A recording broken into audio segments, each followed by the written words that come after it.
Welcome to Kaiser Watch with John Kaiser. I'm your host, Jim Goddard. John, welcome back to Kaiser Watch. Jim, it's a pleasure to be back on Kaiser Watch. John, Verde Agritech passed $10 to make a new high. Are there any new developments? Well, Jim, the simplest explanation is that an ever larger audience is starting to understand that there is no near-time resolution to the Russian invasion of Ukraine. The problem of potash supply arriving when, who knows, from Belarus and Russia, that's now way down the road. It does not look conceivable that it will happen during the second half of this year when the ships will arrive with no potash for the Brazilian farmers. But the audience is also starting to understand that Forte, the product of Verde Agritech, which is an alternative potash to the potassium chloride that's imported from everywhere else, this is at least a partial solution. The company's doing now everything it can to expand production capacity, first to 2.4 million tons by the end of this year from Plant 2, and then an additional 10 million tons per annum by the end of 2023. And the government's waking up and it's starting to see this, and it's going to become supportive because the farmers will be screaming in the second half of the year, and the politicians will need to show that they are doing something.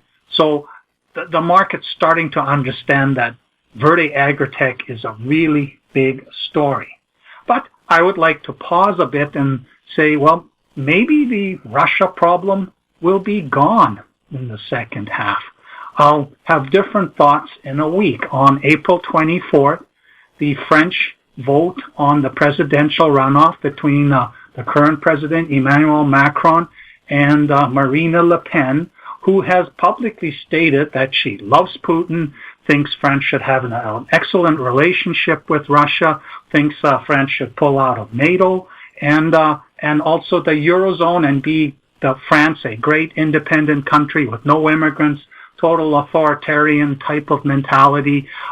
It's like the French want to become the heel of the boot under Putin. And just like 70 years ago, when it took Hitler 6 weeks to march into Paris and put the French under the Nazi boot, it's as if the French don't remember how unpleasant that really were. So I'm hopeful that they will vote against Marine Le Pen, and France will continue to be steadfast in its opposition to what Putin has done to Ukraine and ultimately threatens to the rest of Europe. And the other thing to start worrying about is that the German industrialists are starting to waver in their support of the sanctions against Russia because, as they did during the Nazi period, they're looking at their pocket and saying, if we do without natural gas from Russia, it's going to be a lot more expensive, and we don't really like that. And the German industrials showed that they had no problems working with the heel of a boot 70 years ago when they supported the Nazi regime. So if Germany starts to pull back in its opposition to Russia, it is quite possible that Europe will cave and that Putin wins this war and autocracy starts to extend itself into Europe, and the potash starts to flow from Belarus and Russia all around the world again, and the United States retreats to its own country, where some members of the Republican Party seem to want to rename it the Autocrat Lover Party.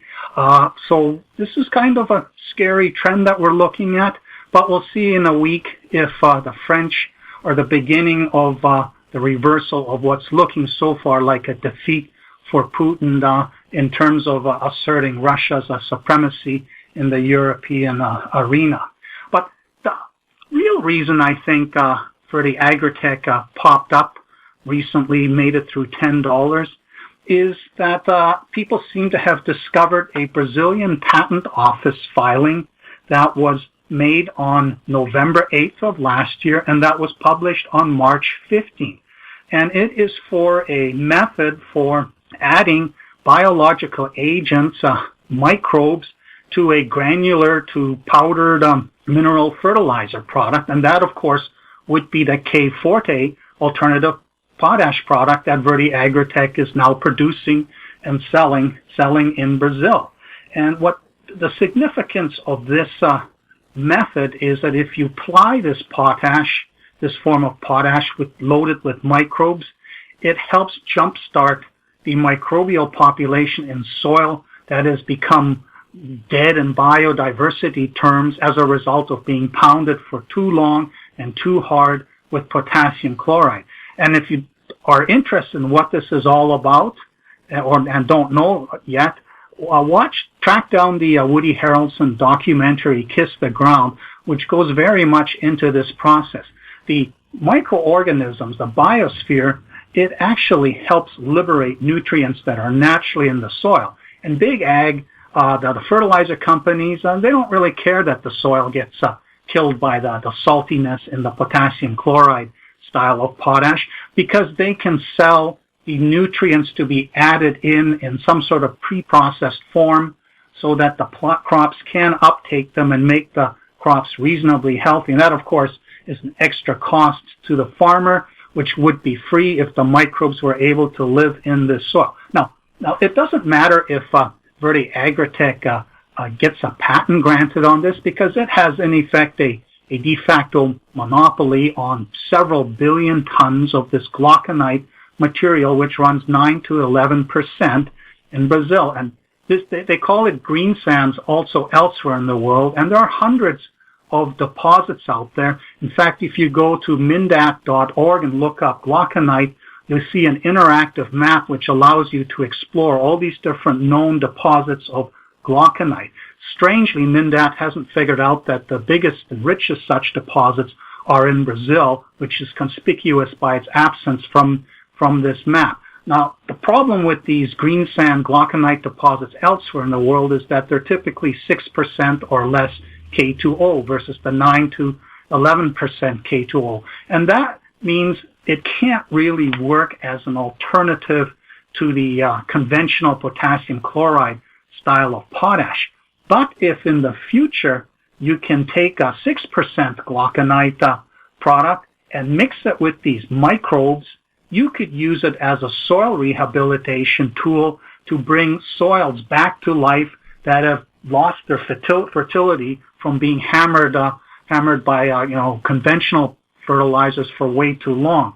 So this is a very interesting development. It could enable, if the patent is granted, it could enable Verde Agritech to license the technology to all around the world to mobilize these lower grade deposits so that they can be locally used to bring soil back to life so that it can sustain crops. And while it doesn't really mean anything financially in the near term, I think for the market, it's this idea of it's actually truly potentially a technology company. This is very likely what Chris Veloso has been hinting at as his technology release in Q2 of this year, and we are in Q2 right now, and he said they've been working on it 7 years, and the fact that they filed for the patent and it got published recently means that they've worked out all the kinks, and this is ready for commercial deployment, whether or not it is it gets a patent protection granted on it,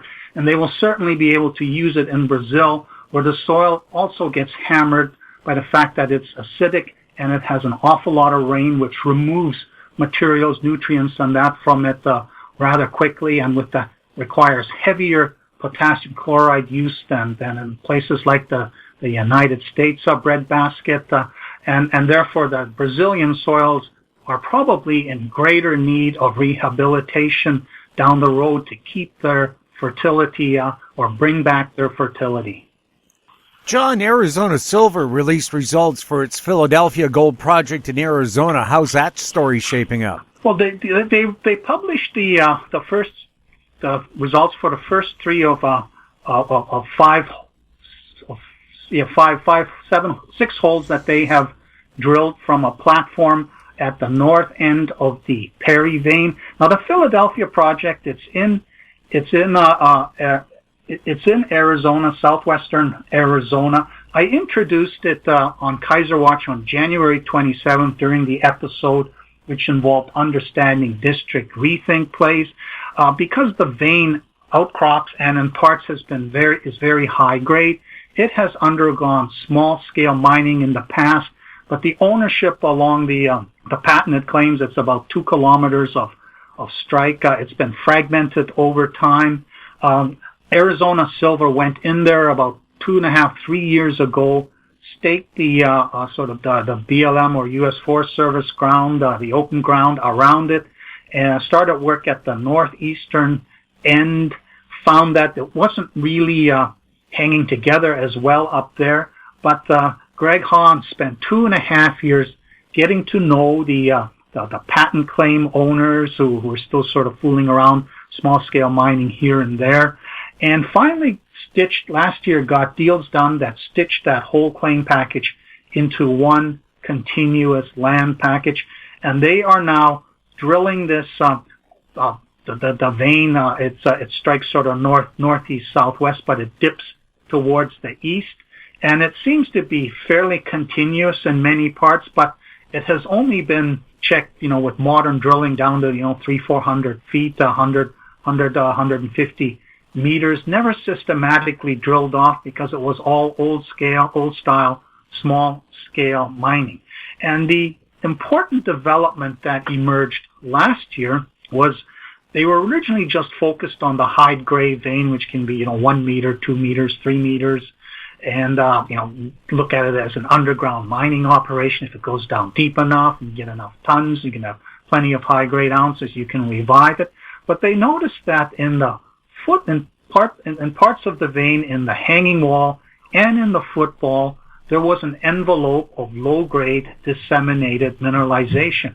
And so they've now, on top of the vein model, they've developed a bulk tonnage model. Now, these latest results from the Perry vein section, there is not that much disseminated gold in the hanging wall, but it is in the footwall. And I asked Greg Hahn about this, and he says it varies along the strike of this system, but in general, sometimes it's going to be on both sides, sometimes more on the hanging wall, sometimes more on in the footwall. But what we are seeing is that it is fairly consistent one way or the other, and with the high-grade component in the middle, we do see the potential for a bulk tonnage, open-pit mineable deposit along this 2-kilometer strike. And so they've got they veered off 2 holes from the pad in the direction of the shark fin. It's a breccia outcrop. They've got decent visuals.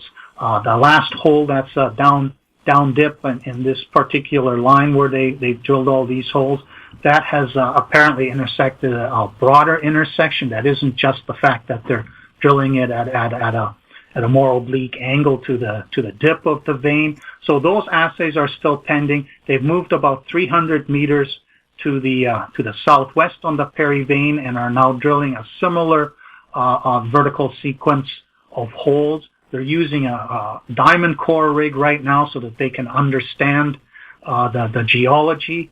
They're thinking of trying to track down an RC rig, add it, and start infilling all this.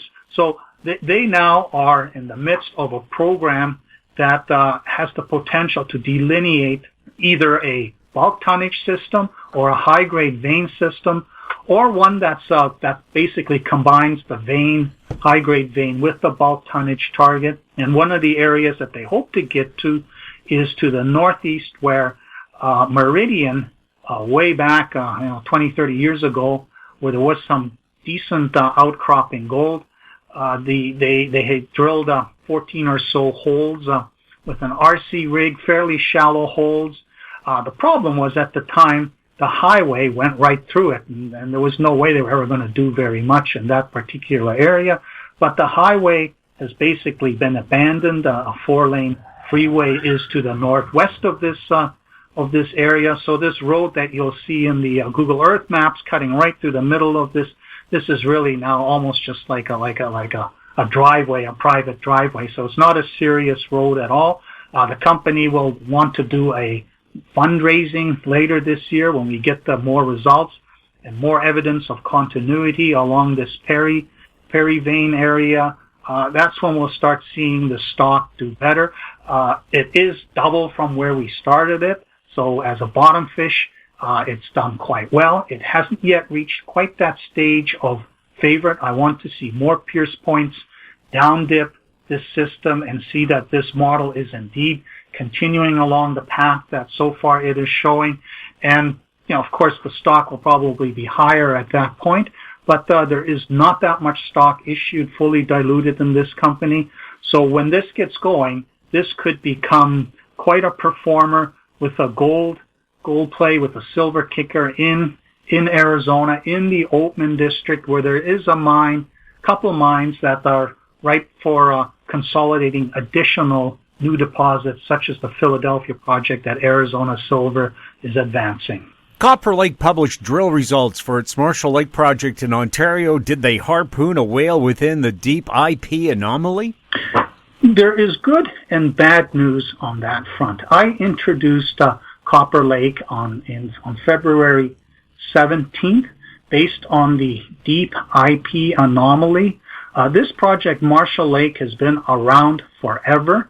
Don Hoy joined the company early last year and did a complete recompilation of all the data, did a big IP survey over this, saw that the IP lights up underneath the existing 2 million ton Billiton deposit that was discovered 40 years ago or so. Its grade and tonnage just isn't big enough, and they haven't really been able to expand it. So it's this teaser of VMS-style mineralization in this area. There's smoke all over the property. So Don undertook, as the new exploration VP, he undertook a major rethink, and they saw this very large IP anomaly going down to 800-meter depth and sort of 300 by 300 meters. It's deeper than anybody had ever drilled.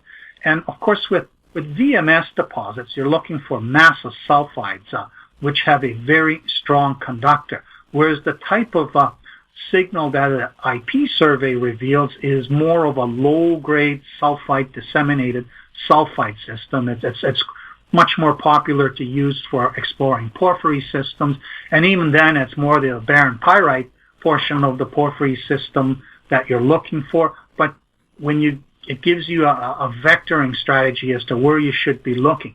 The hope was that when they drilled into this Deep IP Anomaly, there would be a massive sulfide whale in there that would be a significant new discovery. Well, I got interested in the story early this year because in December they had drilled a hole at a shallower VTEM target, and that's a classic conductor that had popped up, and they had to stop it before Christmas, but they had hit some interesting disseminated to semi-massive sulfide intervals that had chalcopyrite and sphalerite in it. And so the stock kind of popped up early in the year on speculation that when they would resume drilling, they would hit the actual conductor, which was projected at a deeper depth, and that it would be even bigger and better than what they were seeing in the core. Unfortunately, when they did drill deeper, there was nothing there. So, geophysics being what it is, it revealed, they eventually concluded that what they had intersected was this VTEM conductor. And on Monday, they published the assays for this, or on Tuesday, they published the assays for this result, and it included an interval of 2.67 meters running 5.4% copper, 6.4% zinc, 315 grams silver, and 2.22 grams gold. And at the prices, that worked out to a $1,238 or so rock value. So this is like really high value. And the market sort of reacted sort of in a half-hearted manner to this, because the other news was that the two deeper holes that they had followed up with, one of them had hit four intervals of disseminated to semi-massive sulfides with chalcopyrite and sphalerite in it that looked similar to what they hit in the VTEM hole. But as they continued to hole deeper into the IP target, there really wasn't anything to explain the IP anomaly in terms of sulfide, and they did not hit some, 40 meter thick mass of sulfide interval, suggesting that they made a major new VMS discovery. And these intervals are on the edge of this IP anomaly. The assays are still pending, but then they moved the hole northwest 100 meters and drilled it in the same westerly direction and angle. And this one didn't come up with anything. So they're now scratching their heads as to why is there this IP anomaly here that's so large without any explanation. And of course, this is another point for those people who love to bash IP surveys as IP anomalies as figments of a geophysicist's imagination. But it is still interesting that they got these intervals of disseminated to semi-massive sulfides. They're interpreting this as the stringer portion of a VMS system. Because this has been folded and squeezed, you're not looking at a classic feeder system venting into a marine basin like they're looking for in the SK mining project, the SK project up there. Here, everything's been moved around, so where the lens actually ended up could be anywhere. So they are starting in a week. They are starting these borehole EM surveys. You drop the probe down the hole. It can look in a radius of 100 meters around that hole, and it looks for conductivity. And this will be quite an important program coming up, because it will tell them if they are in the vicinity of a massive sulfide body that's somehow related to these snippets. And these are not exactly whales, but they can still be some salmon-sized deposits that are extremely valuable. So we'll know probably mid-May what the outcome of this is, and whether it's justified to go back in there in summer and do more focused drilling in this area. But the Deep IP survey, that anomaly seems to have vanished. But because it was in an area that was never drilled before, it became the justification for drilling these holes and finding something going on there for which there's no evidence at surface. Because they had problems with lines freezing and contractor issue, it took a lot longer to get these two holes finished than expected. And their plan to move to Deeds Lake, about 6 kilometers to the east, which is a different style of target, also potentially a VMS target, but in younger, higher up in the stratigraphy rocks where there's a big zinc geochem anomaly. They got most of their gravity survey finished, but the spring thaw started before they could get the rig over there. But they do say they can drill that target in the summer. They will return in the summer. From what they finished on the gravity survey, there is a 200 to 1 by 100 meter gravity anomaly, which means there's denser rock in this location than in the surrounding area, which coincides with the a series of VTEM conductors and the zinc geochemical anomaly. So this will be an interesting target that they tackle later this summer. I've maintained my bottom fish spec value rating. The hope that we would have a monster discovery has been postponed, and it certainly is not going to be based on this idea that there's a halo of disseminated sulfides surrounding a very large, massive sulfide plum. But the story's still intact. Hopefully their partner, Rainy Mountain Royalty Corp., which has 25%, coughs up its 25% share of the $1.2 million that they spent. The company will have to do some more financing, and we'll have to see at what price that happens, whether the remaining hole is even better than the one that they got from the VTEM target. And we'll just have to see how the market responds to that. Whatever happened to Scandium International? Well, when in the Discovery Watch series that ran for 5 years, I often talked about Scandium International, and I'm surprised I still have a head of hair after 5 years of following this company.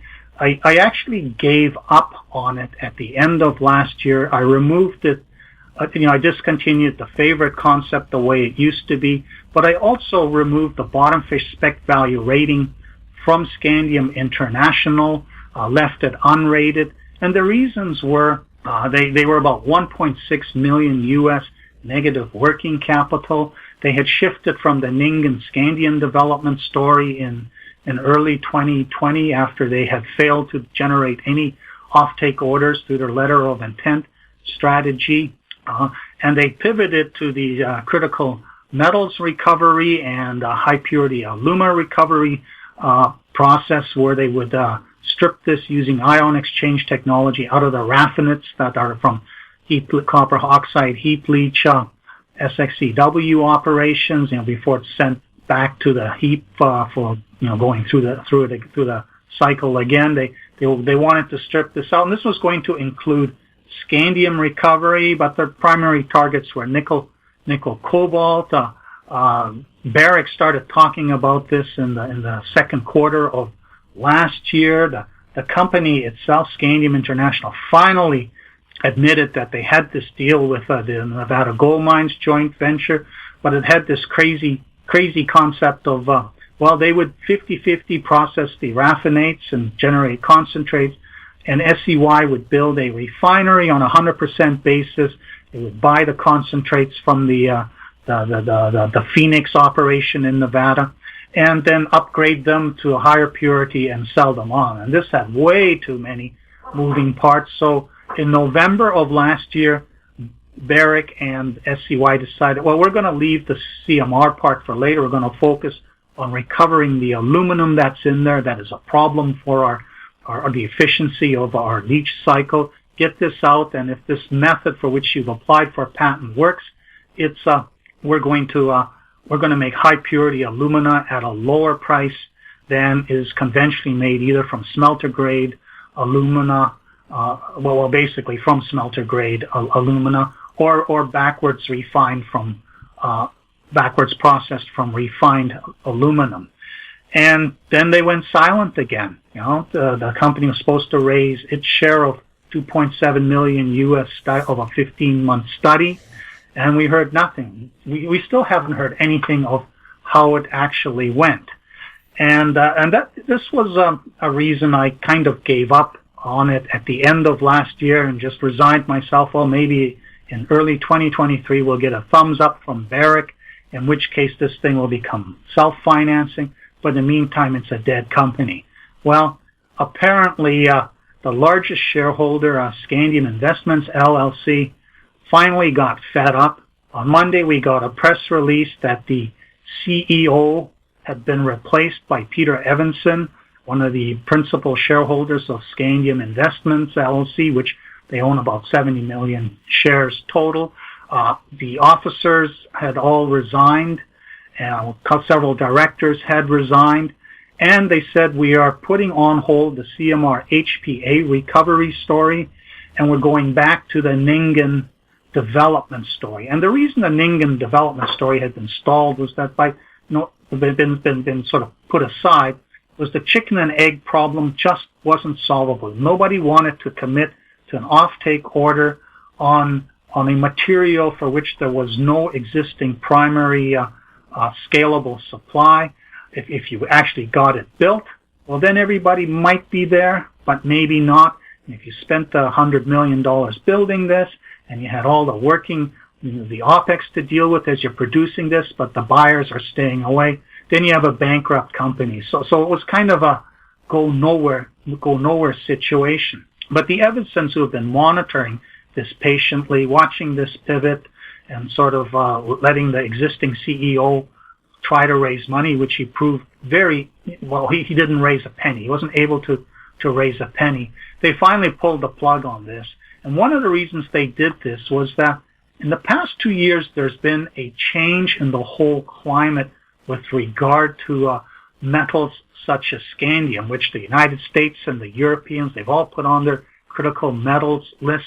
We have now this emerging geopolitical conflict between the Russia-China alliance and the non-autocratic countries and the rest of the world. A lot of this, most of the world's scandium comes from China, either from the Bayan-Obel rare earth mine as a byproduct, or from titanium dioxide waste stream stripping operations.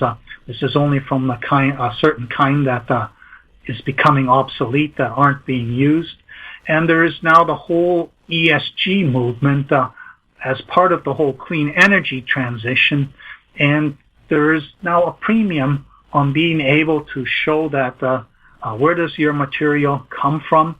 Oh, it comes from China. Oh, great. That's wonderful. You get a fail grade for your ESG Tesla car. Tesla doesn't use scandium, but others might use scandium. And the Evansons judged, with the strength of the aluminum sector, which came out of nowhere from a 5-6 year bear market, the aluminum's at sort of record prices recently. The aluminum companies are feeling strong. They shed all their alloy divisions 15 years ago during the China super cycle and said, oh, we're just going to be producers of basic aluminum ingot, and then China clobbered them by becoming the biggest, cheapest producer of aluminum and dumping it around the world. But now, with the Russia aluminum not happening anymore, aluminum prices are high, and some interesting developments. There's 2 articles that were brought to my attention. One by the Minor Metals Trade Association, which talks about scandium emerging from the shadows, suggesting maybe its time will come. And then another one, which was from a specialty publication, which talked about how Rusal had developed a new aluminum-based train hopper car, which weighs a half-ton less than its predecessor from this aluminum magnesium scandium alloy, but can carry 70 tons more than the equally strong earlier version. So all of a sudden we're seeing rolling stock starting to use scandium. You're thinking, okay, and then in the United States they're talking about creating a hybrid diesel-electric trains. And of course, you want to keep the weight down, you want to get the strength up. So it's almost like there's a sea change in this idea of lightweighting. With lithium prices are way off the scale at the moment. They need to reduce the weight of the volume of the lithium battery. Well, but you don't want to sacrifice range. So maybe you need to make the rest of the car lighter without sacrificing strength. So maybe even all these electric vehicle makers are going to come around to the idea of using aluminum scandium alloy as part of their frame and their holding systems for their battery. Reduce the weight in any way possible. And when got really excited about this story in 2017 when they got their mining lease, the idea was if they build it, they will come. But then it became clear that was not going to happen, and the whole story stalled with that 2-year letter of intent cycle. In the 10K that they just published in March, they finally explained what went wrong with each of these letter of intents. Some of them, they just couldn't tell the difference. Others said, well, the cost-benefit doesn't work out. It is better, but the extra cost to get this benefit, the math doesn't work. And in some cases, Eck Industries was still working with its version of its magnesium, cerium, aluminum, scandium-based alloy. And Austal, the Australian-based ferry and marine cutter or military cutter builder, they needed more plate material to experiment with, and Scandium International just didn't have the capital or the capacity to source this material to enable Austal to continue doing this. So if you make boats and trains with aluminum scandium alloy, you could conceivably need a lot of scandium, and maybe $2,000 a kilogram isn't too much. And there's also new developments where in 5G, the antenna, scandium, apparently they've figured out that it can play a critical role in making these work very effectively.